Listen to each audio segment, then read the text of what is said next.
এবার অন্যান্য সংবাদ। জ্বালানি তেলের দাম বৃদ্ধির পরেও কমেনি ক্রেতাদের ভোগান্তি। রাতেও রাজধানীর বিভিন্ন পাম্পে ঘন্টার পর ঘন্টা লাইনে দাঁড়িয়ে থাকতে দেখা গেছে হাজারো মানুষকে। নৌপথ ও সড়কে ভাড়া বাড়ানোর হিড়িক পড়েছে। পরিস্থিতি সামাল দিতে আজ থেকে বর্ধিত হারে তেল সরবরাহের নির্দেশ দিয়েছে বিদ্যুৎ, জ্বালানি ও খনিজ সম্পদ মন্ত্রণালয়। বিস্তারিত জানাচ্ছেন মইনুল হাসান।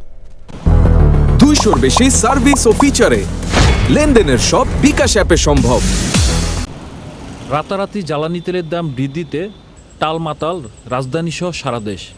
জ্বালানির মূল্য বৃদ্ধির পরও সংকট না কাটায় ভোগান্তি কমেনি গ্রাহকদের। তেলের সরবরাহ পর্যাপ্ত না হওয়ায় রাজধানীসহ দেশের বিভিন্ন পাম্পে এখনও যানবাহনের দীর্ঘ লাইন দেখা যাচ্ছে।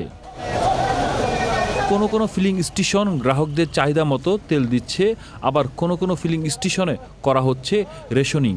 আমার মনে হয় না যে তেলের দাম বৃদ্ধিতে আমার মনে হয় না ভোগান্তি কমবে, একই রকম। তেলের দামটা বাড়ানো ঠিক আছে, কিন্তু তেলটা স্বাভাবিকভাবে যদি সবাই দিত, সব পাম্পে যদি স্বাভাবিকভাবে দিত, তাহলে এই ভোগান্তিটা মানুষের কমবে। ভোগান্তিটা একটু হলেও কমবে, কেননা বিগত কিছুদিন যাবৎ অনেক ভোগান্তিতে ভুগছি, যে সকালে সিরিয়াল দিয়ে রাত্রে তেল পাই নাই, এরকম গেছে। তা আজকে আলহামদুলিল্লাহ মোটামুটি একটু হলেও ভালো। ভোগান্তি তো এখন পর্যন্ত ভুগতেছি, আজকে পর্যন্ত, সামনে ভালো হইতে পারে আশা রাখবো।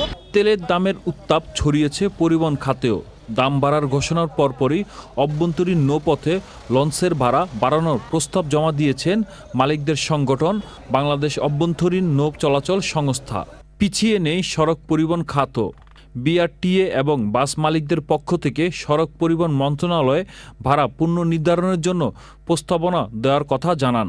আমরা একটা খসড়া করেছি, তো এইটা আমরা মন্ত্রণালয়ে পাঠিয়ে দিচ্ছি আনুষ্ঠানিকভাবে, এবং এটা মন্ত্রণালয় থেকে অনুমোদিত হলে আমরা আপনাদেরকে বিস্তারিত আইটেম ওয়াইজ কোন জায়গায় বাড়লো, এগুলো আমরা সব বিস্তারিত আপনাদের। গ্রাহকদের চাহিদা বিবেচনায় ডিপো পর্যায়ে ডিজেল 10%, পেট্রোল 10% ও অকটেন 20% বর্ধিত হারে বরাদ্দ দেওয়া হবে।